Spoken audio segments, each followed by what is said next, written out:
주후 64년, AD 64년이죠. 초대 그리스도인들에게는 잊을 수 없는 해였습니다.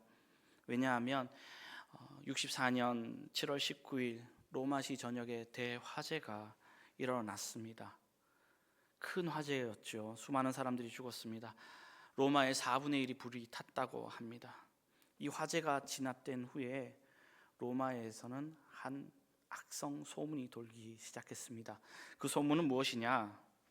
그것은 당시에 로마 제국 황제 네로가 술에 취해서 자신의 시흥을 돋기 위해서 로마에다가 불을 놨다, 방화했다라는 소문이 있었다는 겁니다. 쿠어바디스라고 하는 영화를 보게 되면 네로 황제 역할을 한 사람이 그렇죠, 불탄 로마시를 보면서 이렇게 악기를 다루는 그런 모습이 나옵니다. 그런데 그렇지 않았죠. 이에 당황한 황제 네로는요, 소문을 잠재우기 위해서 자신에게 돌아온 화살을 누구에게 돌립니까? 그리스도인들에게 돌립니다. 그래요.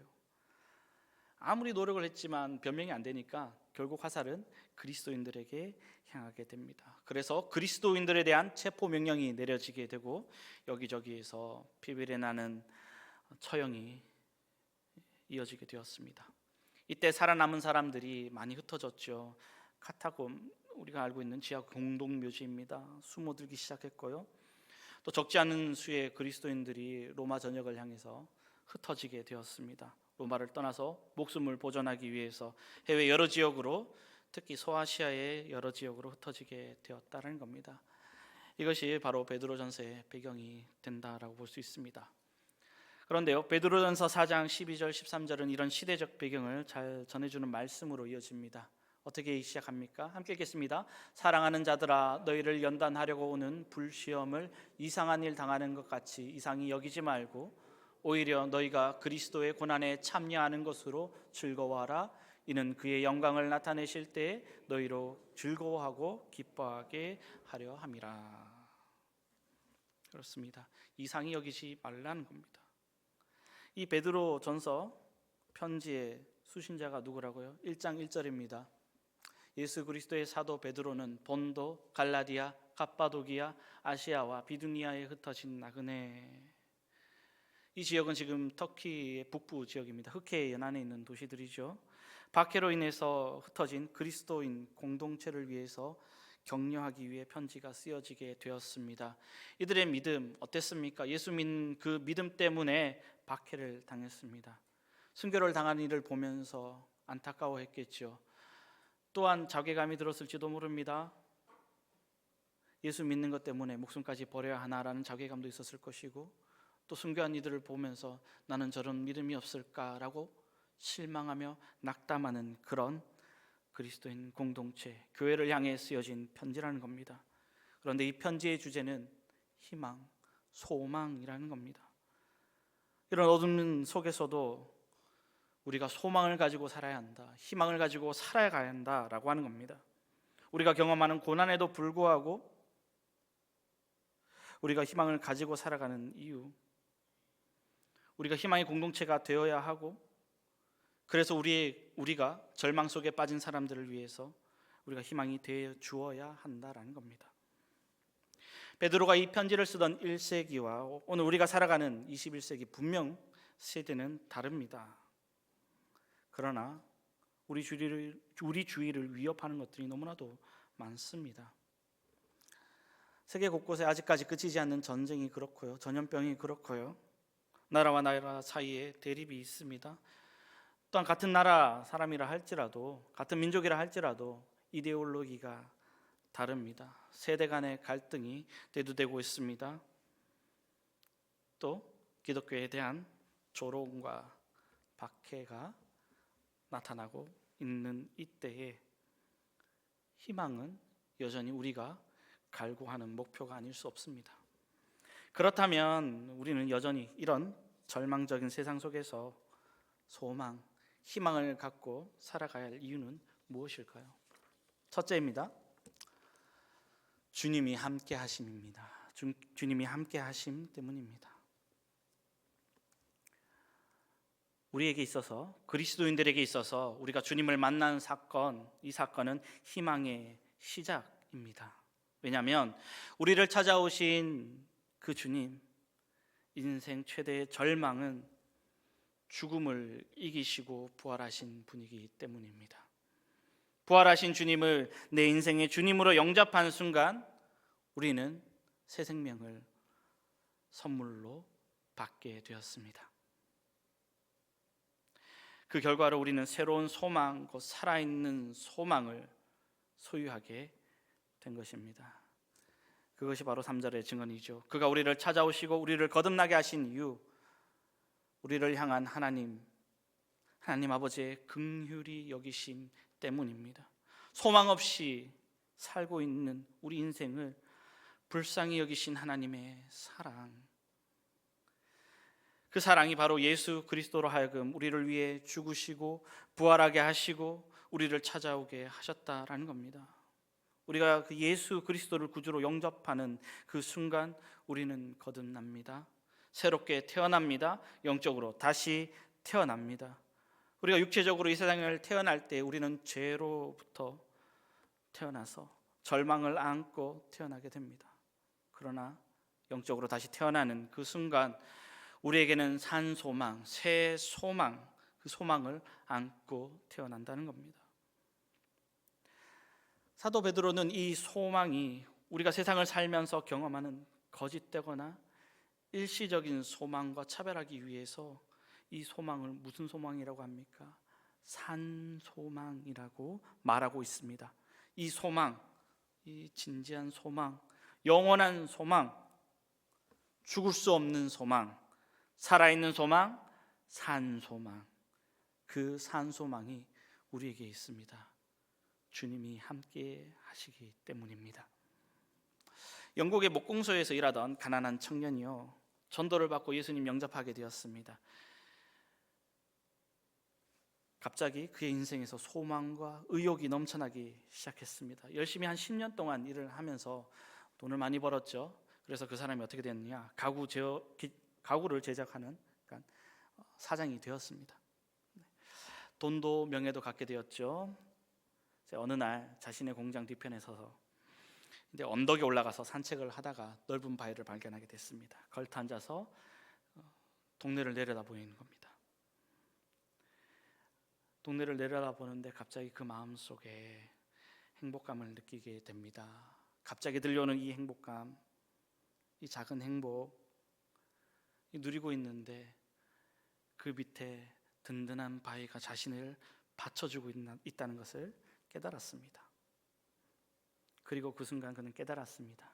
나의 인생을 이렇게 받쳐주시는 분이 나의 주 예수님이시구나. 다시 말하면 나의 행복의 근거는 돈도 아니고 명예도 아니다. 부활하신 예수님, 그 주님께서 살아계셔서 나를 인도하시는 그 예수님이 나의 든든한 반석이십니다 라는 것을 깨닫게 되었습니다. 그리고 종이를 꺼내서 한 편의 시를 씁니다. 이 시가 바로 우리가 잘 알고 있는 찬송가 488장 시입니다. 보시겠습니다. 이 몸의 소망 무엔가 우리 주 예수뿐일세, 우리 주 예수 밖에는 믿을 리 아주 없도다. 굳건한 반석이시니 그 위에 내가 서리라, 그 위에 내가 서리라. 흔들릴 수 없는 소망의 사람,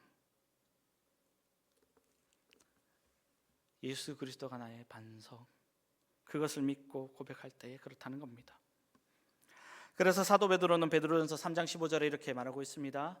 너희 마음에 그리스도를 주로 삼아 거룩하게 하고 너희 속에 있는 소망에 관한 이유를 묻는 자에게 대답할 것을 항상 준비하되 온유와 두려움으로 하라라고 말하고 있습니다. 그렇습니다. 우리가 이 소망을 가지고 있다면 전해야지요. 전해야 합니다. 그래서 그 소망이 무엇이냐고 묻는 사람에게 준비한 대답을 가지고 그에게 전하라는 겁니다.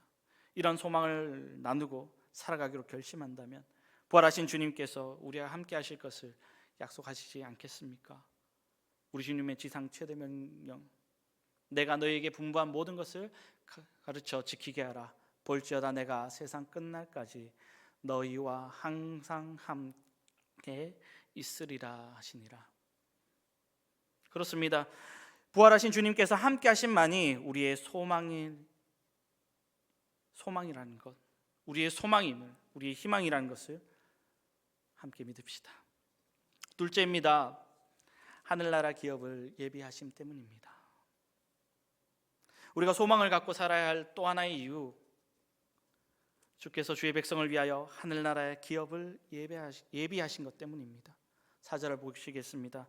썩지 않고 더럽지 않고 쇠하지 않는 기업을 있게 하시나니 곧 너희를 위하여 하늘에 간직하신 것이다 라고 말하고 계십니다.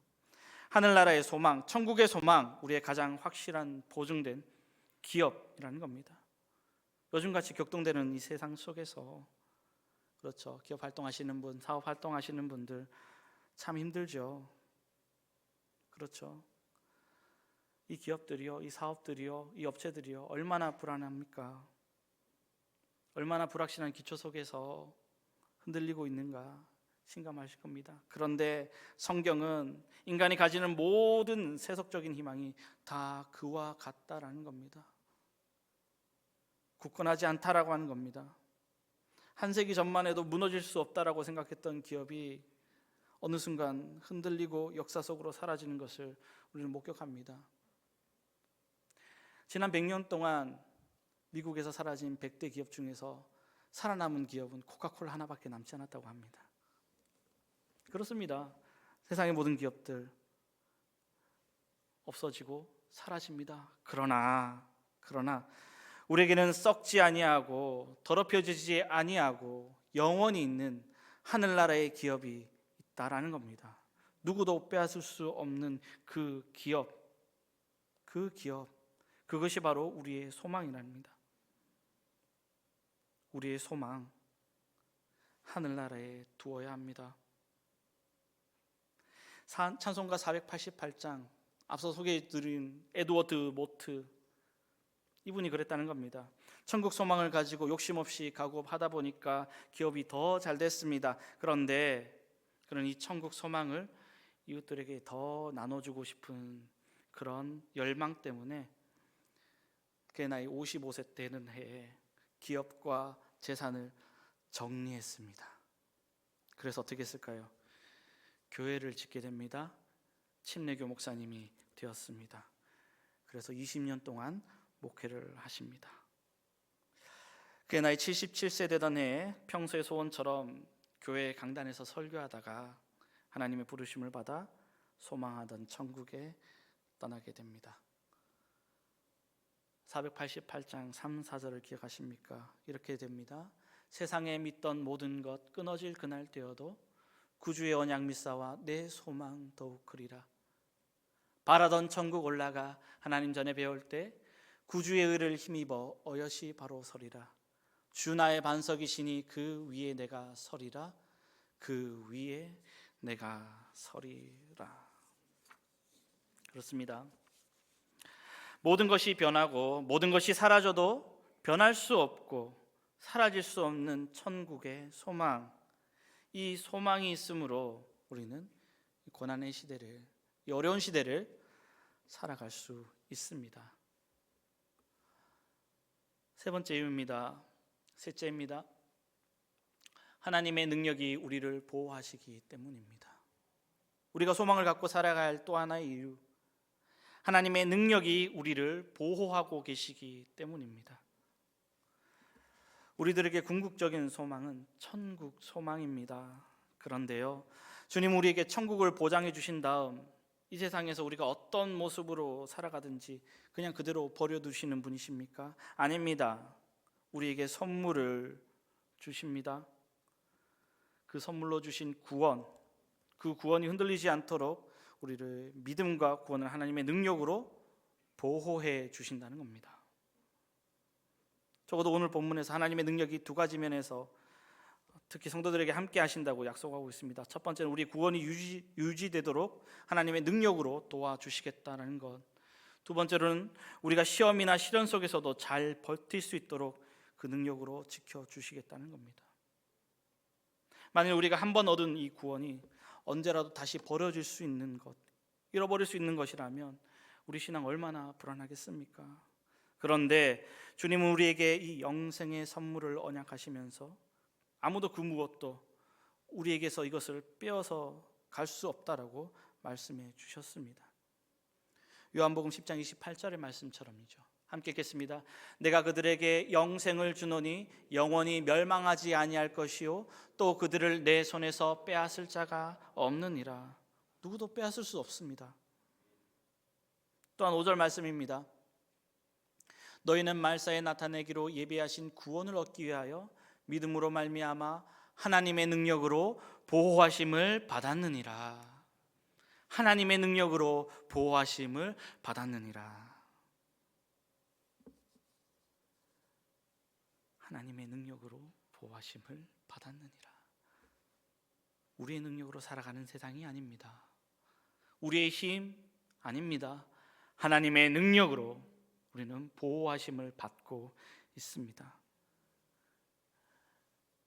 이 약속을 신약 용어로는 영원한 안전 또는 성도의 견인이라고 표현합니다. 그런데요, 하나님의 능력은요, 우리가 이 세상을 살아갈 동안 우리가 경험하는 온갖 시험, 시련을 버티도록 도와주신다는 것. 우리 하나님께서 왜 이런 시험을 당하지 않도록 미리 보호하지 않느냐? 묻지 마십시오.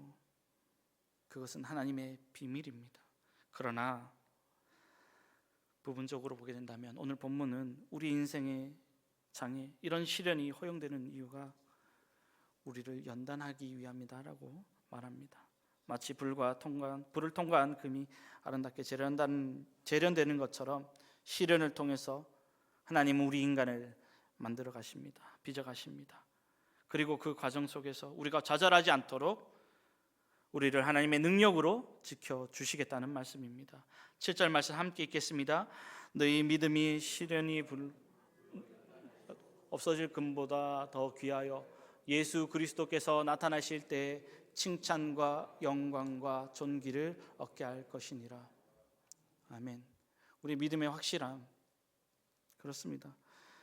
불로 연단하면 없어질 금, 계속 연단하면 금은 사라지게 됩니다. 그러나 없어지지 않는다라고 하는 겁니다.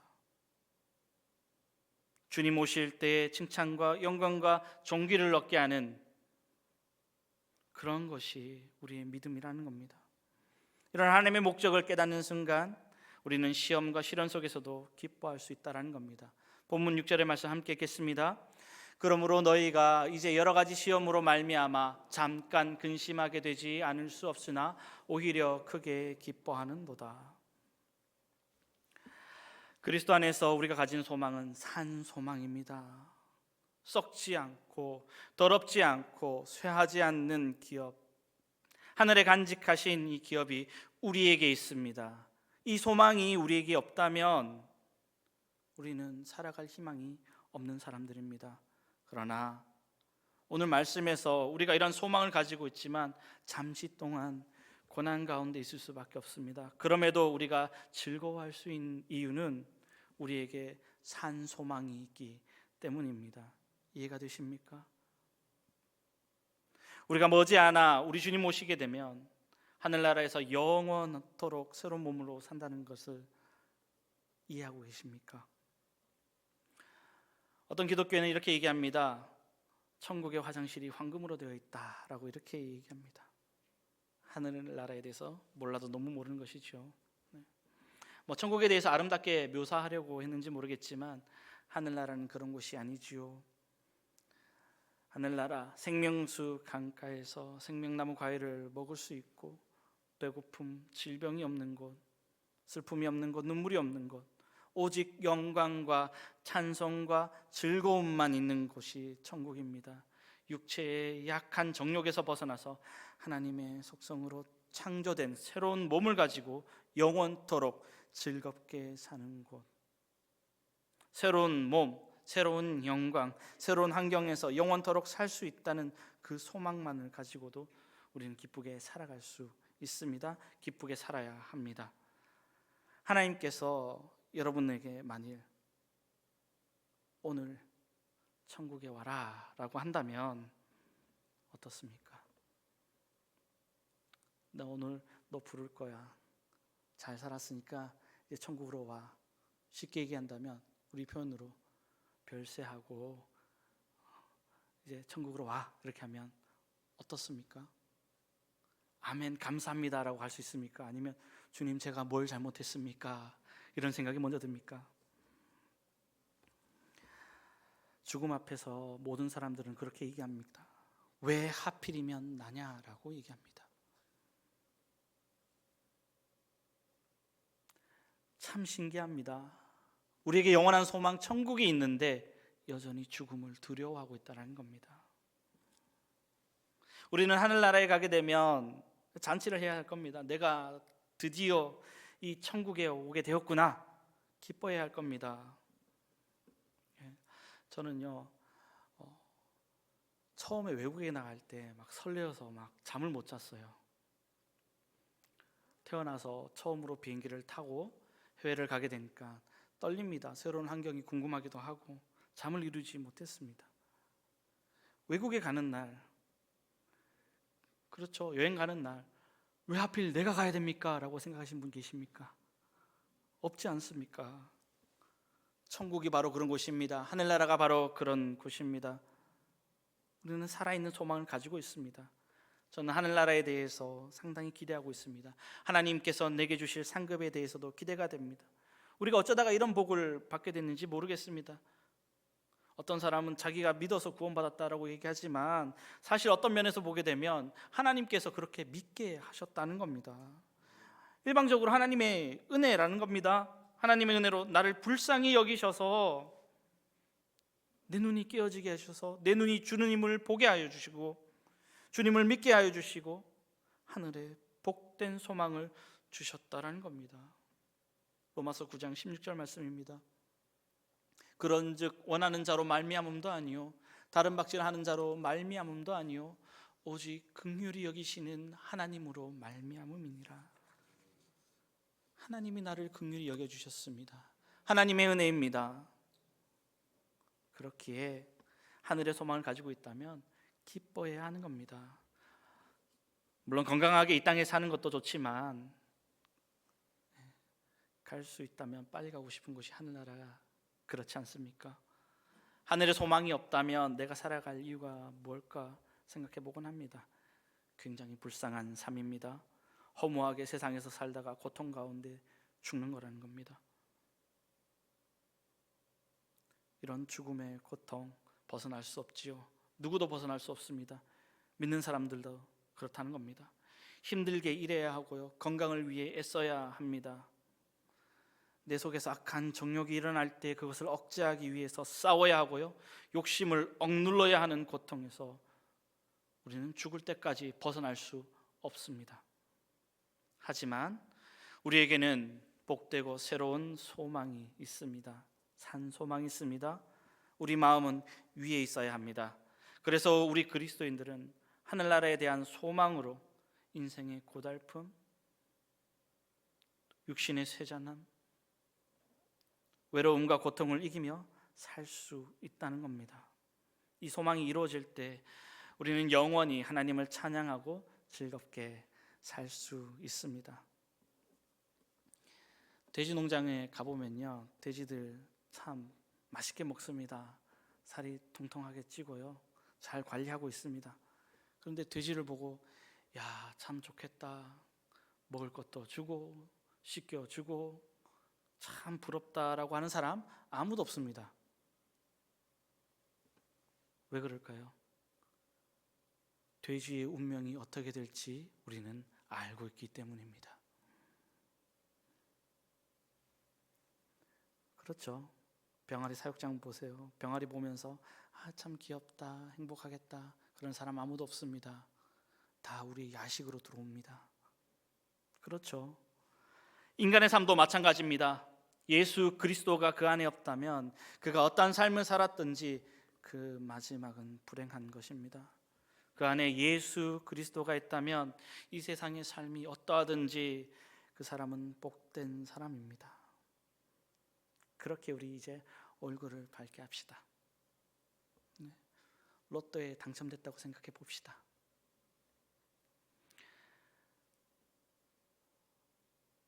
노숙인이 있습니다. 하루하루 구걸하며 살아가죠. 100원씩 200원씩 주다가 누가 5천원짜리를 줬어요. 5천원짜리를 주니까 편의점에 가는 거예요. 라면 하나, 음료수 하나 먹고 나니까 돈이 한 2천원쯤 남네요. 뭘 했을까? 복권을 끌고 보는 거예요. 복권을, 로또를 딱 신청하고 딱 기다리는 거예요. 토요일 저녁 8시 지나고 나서 보는 거예요. 숫자 하나씩 보고 있는데 표정이 달라져요. 내가 가진 복권이 1등 복권이에요. 근데 이 사람 지금 뭐예요? 노숙인이에요. 잘 곳이 없어요. 한 끼 겨우 이어가야 하는 그런 사람입니다. 그런데 1등 복권을 가지고 있으니까 어때요? 기분이 좋잖아요. 잃어버리지 않을까 꼭 품에 안고 기다립니다. 언제를 기다립니까? 월요일 아침이요. 은행 문을 열어야 탈 수 있잖아요. 그러면 그가 이 복권을 탈 그날까지 가지고 있는 그 마음은 어떨까요? 어떤 마음으로 그 월요일을 기대하겠습니까? 그런 마음이 우리 성도의 마음입니다. 우리에겐 천국이 확실하게 보장되었습니다. 천국의 소망을 가지고 있는 우리 그리스도인, 기쁘지 않을 수 없습니다. 천국의 소망, 우리 삶 속의 고통으로 인해 잊힐 그런 정도의 기쁨이 아닙니다. 내 안에서 차고 넘치는 기쁨이라는 겁니다. 사도 바울의 고백처럼 헐벗고 굶주렸고 맞고 정처가 없었지만 그는 이렇게 고백합니다. 항상 기뻐하라, 쉬 말고 기도하라, 범사에 감사하라. 우리의 시선을 산 소망과 하늘에 두고 기뻐하십시다. 우리에게는 산 소망이 있습니다. 이러한 소망을 가지고 나아가는 저 여러분들 되기를 주님의 이름으로 축복합니다.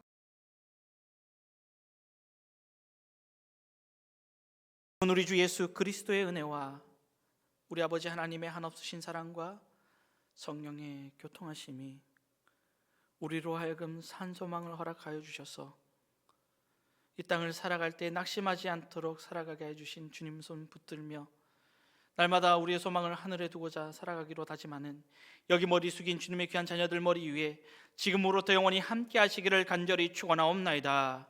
아멘.